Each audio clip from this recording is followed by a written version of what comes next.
Yeah. What? Oh no.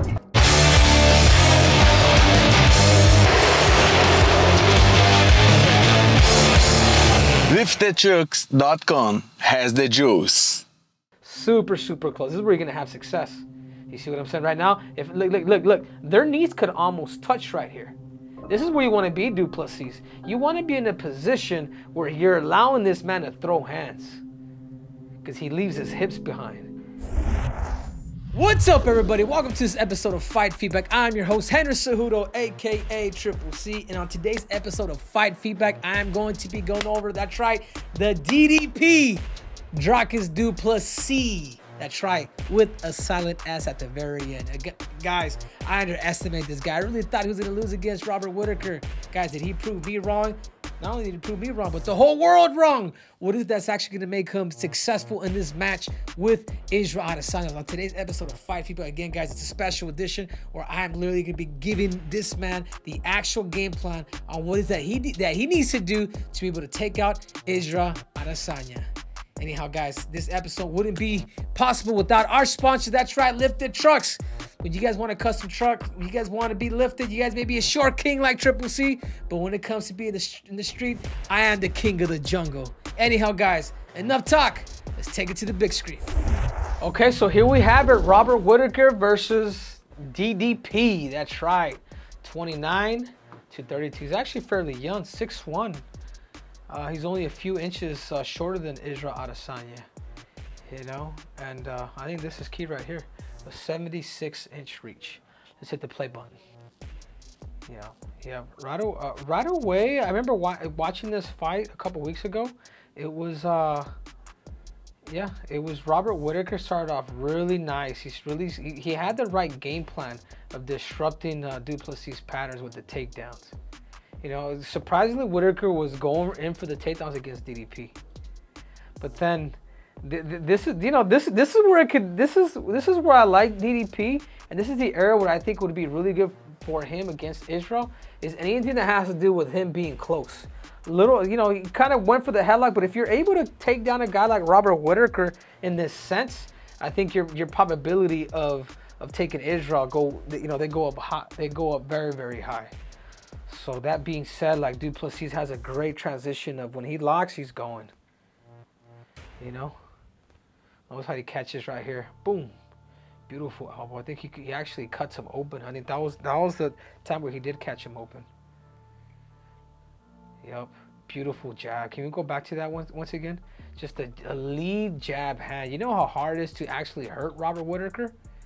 You know, in the beginning, I was just like, man, DDP's a bit sloppy, but man, he has to have power to be able to drop somebody with a simple jab. You see, he's the way I describe somebody like Dricus Du Plessis is he's very he's scrappy, dude. He's a goer. He's a guy that will just go until he get what he actually wants. You know what I'm saying? Yep. Nice lead leg kicking. Can we go back to that? I think this is gonna be another key for Du Plessis against a guy like Israel Adesanya. Is this simple kick right here? Watch him, boom, right there.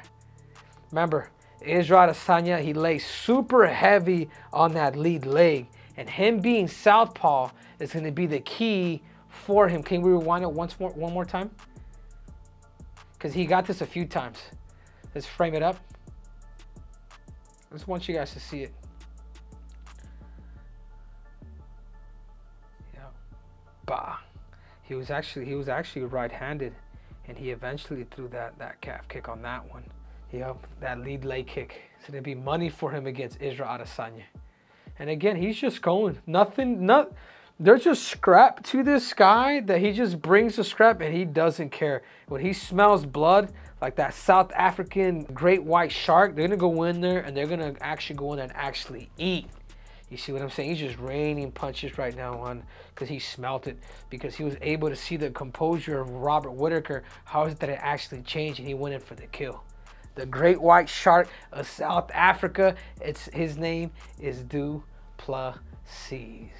Yeah, look at Daniel. Daniel's kind of a little mind-boggling. I love their reaction, man. These guys deserve an Academy Award. Jesus. And now these are some of the key moments. I wanted to bring this stuff up because these are some of the success that Robert Whittaker had against Israel Adesanya. And I think if I'm in Du Plessis' shoes, or if I'm his coach, or if I'm even Du Plessis, this is stuff that I'm gonna be looking at. But still, what you take from these clips is the actual timing. Let's hit the play button. You see what I'm saying? Yeah, you want to have the ability to get Israel to start throwing his hands. You see what I'm saying? This is where you want to be. You want to be in this range with Israel. Not to throw punches, but to get to these hips, Du Plessis. Notice, Robert did a good job. Boom, taking him down. Israel had the right base to try to get up. But again, yep, got in super close. Super close. This is where you're going to have success. You see what I'm saying right now? Look, their knees could almost touch right here. This is where you want to be, Du Plessis. You want to be in a position where you're allowing this man to throw hands, because he leaves his hips behind. Now you got takedowns. And again, this is another thing that you're gonna have to really take in mind. And this is called in folk style wrestling. This is something that Islam, and I was speaking to him, and he saw my fight feedback on him and Islam Makhachev. I want you to take a look at that if you do have time, Du Plessis. You're gonna see a lot of opportunities that you're gonna have to really chase this wrist here. You see what I'm saying? You do a really good job with your heavy top control, a lot better than what Robert Whittaker would do, but this is going to be a key. Can you break a lot of these limbs down? You know, because if you do allow him to push off that, he's going to get up. And again, this is the third takedown. I mean, the takedowns are there. The takedowns are there. But notice where it's at. Notice where the distance is at. You do not want to be in kicking range shooting. You know, Robert Whittaker was doing a good job because he was kind of almost, you know, look. Getting them throw hands. This is where you want to be, where the jab could touch you. Is Du Plessis where you could eventually look for your actual takedown. But look at the reaction. Stop it. Look at how far the reaction of a guy like Israel Adesanya, like somebody that really understands grappling or wrestling, you would be sprawling right now. As soon as his body did this, like he's still upright. Like there's like he's like doing this. Like man, that's a chance for you, Du Plessis, to go in there and be that great white shark that you are, to be able to get the takedown. All fours. And look, pause it. This is going to be another area, Du Plessis. Remember I told you to snatch those wrists?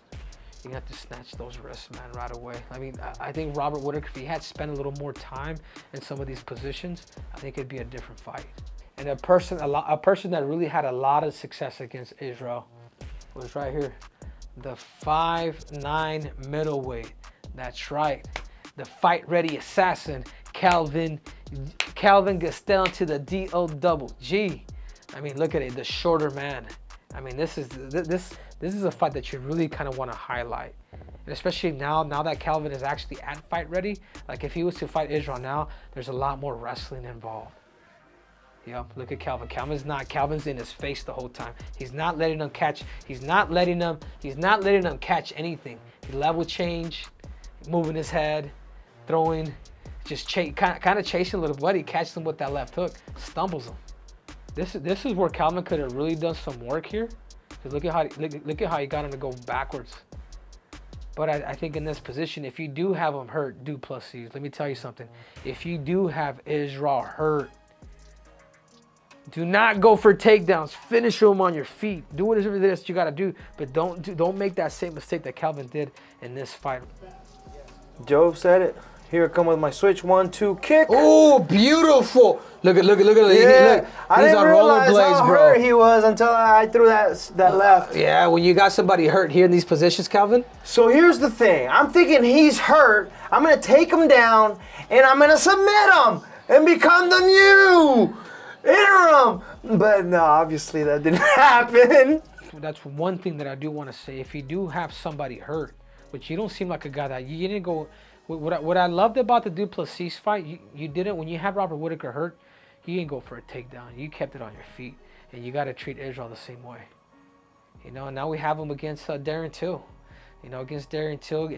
And this is another thing that kind of makes me confident with the guy Du Plessis, is the fact that Darren Till was number 10 at that time, but he also understands distance. You know, yeah, he kind of has that karate sense, but Darren Till's a hell of a striker, man. He really is. Yeah, nice. This is exactly where you want to be, right here. This is the distance where you want to be, right here. This is where you want to be. Just careful with that left hook, but boom, catching those hips, catching those takedowns, right away. Bah, knee. Yup, level changes. Yeah, this dude's gonna get takedowns off of. He's a lot better of a wrestler than I actually anticipated. You know. Yup, nice. Well, that's another thing too. This is good. Like, Du Plessis is not gonna hang in on things. He's gonna be attacking. He's gonna be hitting. You know, maybe some knees up the middle. Take away his thighs. But he's staying. I love it because he's in control to punish. Like, he's not thinking of anything else but to punish this dude. And I think that says a lot. Which is, right now, he's southpaw. Bah. Yeah, he will kick. That is a key, man. MMA is different. Just because you don't come from the glory kickboxing doesn't mean you can't kick. More of those calf kicks, too, will actually work. But this is kind of scary in round one. You know, he's beating the crap out of him. And then you get a guy like Darren Till to be able to catch a takedown. Or a scramble to be able to get on top of you is a little different. Yeah. And these are probably some of the things that he's probably going to end up looking. Yeah. Get your head off to the outside a little bit. You know, and it didn't hit you, it grazed you, but still. Yeah. He's going to be like a rat on a Cheeto. Yep. That's money. I love when I see that leg kick. Yep, keep it. Yep, exactly. You know. Good ground and pound. Control that wrist. Oh, he did. He tapped him. Yep. He ended up getting the tap.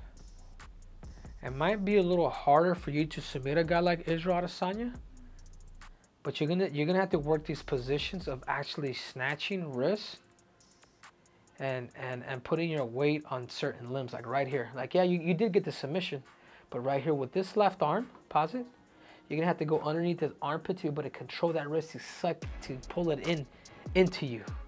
You know what I'm saying? So with that, you know, obviously you did get the submission here, but if you're able to go with this left hand, be able to go inside, control that wrist, bring that wrist into you, start slamming with that right hand, because more likely Israel's he's gonna look to go to his back, or he's gonna peek out. And this is something that Darren Till should have probably did. Yup, beautiful. And that's exactly where the whole fight needs to be, right here. This distance. You looking for these takedowns. And obviously do what you do. If anything, I could probably take notes from you. Your ground and pound is vicious, Du Plessis. On top of you having a good top game and a submission game. Right away, heavy hips down the middle.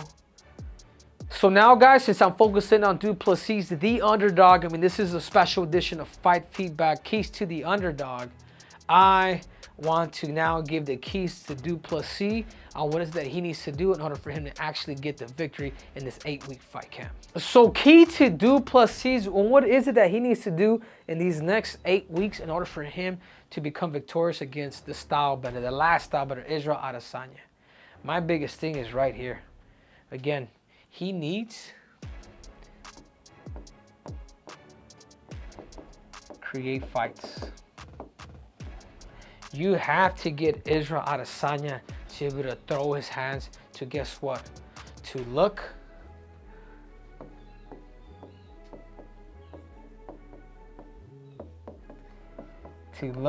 for takedowns. Create fights to look for your takedowns, to eventually, I'm gonna put this right here.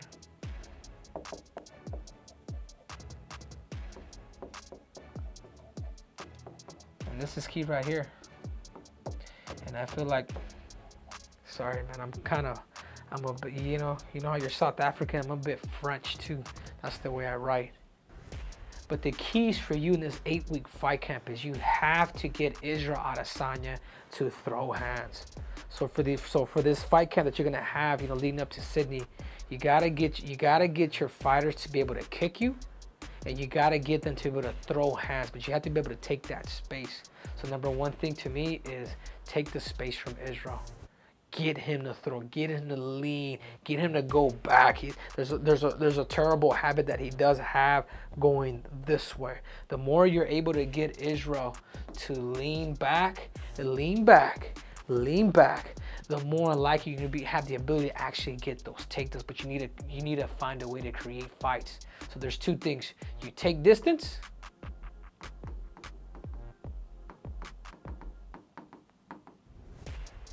or you make him fight you. You make him throw hands, because you cannot be in kicking range with this dude. You cannot. If you're in kicking range with Israel Adesanya, you're gonna be in trouble. He'll chip away at you. He'll chip away at you. He'll chip away at you. And when your legs are compensated, there's not much that you could do. And you know what ends up happening? You end up having to force fight him, but you don't have no more juice in your damn hands. So right away, create the fight, start the fight right away. Make him wrestle. Take distance from him. And then, obviously, look for your takedowns. I think if you're able to look for your takedowns and do it in a fashion how you have been doing, man, watching your clips right now, watching more of what you've done, man, your takedowns are keys. Whether he stuffs the first one or the second one, it doesn't matter. He's probably going to stuff some of them, because that's what they're probably going to take the fight at. I would develop a lot of takedowns off of the clinch position too. I know you got a headlock off of Robert Whittaker, but I'm looking at maybe bear hugs. I'm looking at possibly inside trips on top of the takedowns that you already have. And then the last one is right here, is American style top wrestling. This isn't Dagestani. The Dagestanis want to take credit for wrapping people up. Man, that's been going on in folk style wrestling for over 100 years now, I want to say, or close to about 100 years. You know, this has been going on for a minute, from the Dan Gable days, from a lot of these guys who have really, started folk style wrestling. And that's one thing that you do need to do, that you do need to add Du Plessis, is you need to find a good top wrestler. Folk style wrestling. Don't think of freestyle wrestling, Greco-Roman wrestling. No, you need somebody, nor is it jiu-jitsu. You need somebody that's going to teach you top wrist control, on how is it to grab stubby legs, on how is it you can lay on that leg, and certain things where you can handcuff this dude, where you're making him work and you're making him fatigue himself, and where you do what you do is where you ground and pound. You know, I know somebody, you already know who it is. But anyhow, you need a top style wrestler. I think the biggest thing for me, and I hope you learn from watching the fight with Robert Whittaker, you need somebody to really understand that top game. Top game it's different. It is so different. It's not jiu-jitsu. It's not international wrestling. It's folk style wrestling. You need to find somebody that could challenge you there, that could teach you there, whether it's a training partner or whoever that may be. But I do believe the most important piece out of all these is right here, your top control. You know, Israel does do a good job of getting up. He does. He will do the basic stuff. I mean, you can have horrible takedown defense, but you could be extremely good at getting up. You know, he didn't get up from Jan Blachowicz, but Jan was a little bit bigger. But that being said, that's where you capitalize the fight. Create fights, take distance. You know, you take distance right away, you start the wrestling match right away, or you create the fight, you get in the throw to look for your takedowns. And then once you got the takedown stuff, I feel super confident with you here. But can you keep them down? Can you find that folk style wrestler that's going to teach you? And you have to find them now. Like, you got to get accustomed to it now, bro. Because you know what? You have middleweight gold that's on the line. So my final thoughts on Israel Adesanya versus DDP Du Plessis with the silent S is if he doesn't fight the tactical fight, this man right here is going to finish him. He's going to chip away. He's going to kick your legs. He's going to do that to eventually bring in that left hook or whatever that may be to eventually stop you.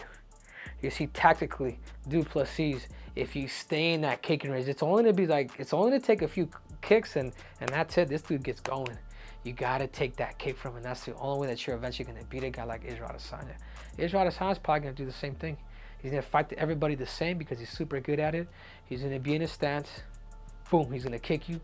He's going to move. He's going to fake you. He's going to go back, get you to come in and kick you again. And he's going to continue to keep doing that until one of you middleweights really starts to really find that IQ and really take it to the tactical sense. That's when you guys are going to have success. You know, the reason why Alex Pereira did beat him is because he's just a better striker than him.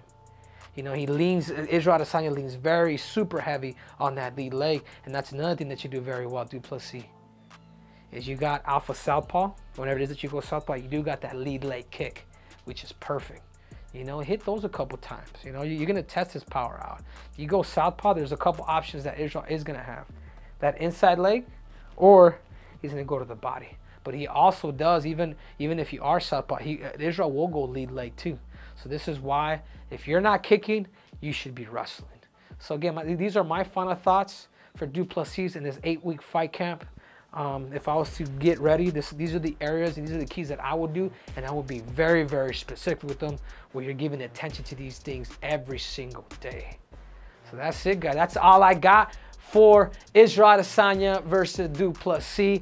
I'm your host, Henry Cejudo, aka Triple C, and this video is brought to you by the one and only Lifted Trucks. Whenever you guys want a custom truck, you guys want to be nice lifted, you guys are short king just like Triple C, well, guess what? You guys don't have to be short in the street. You guys can be the king of the damn jungle. So you guys make sure to go to liftedtrucks.com and get your lift on. I'm your host, Henry Cejudo, aka Triple C, and we are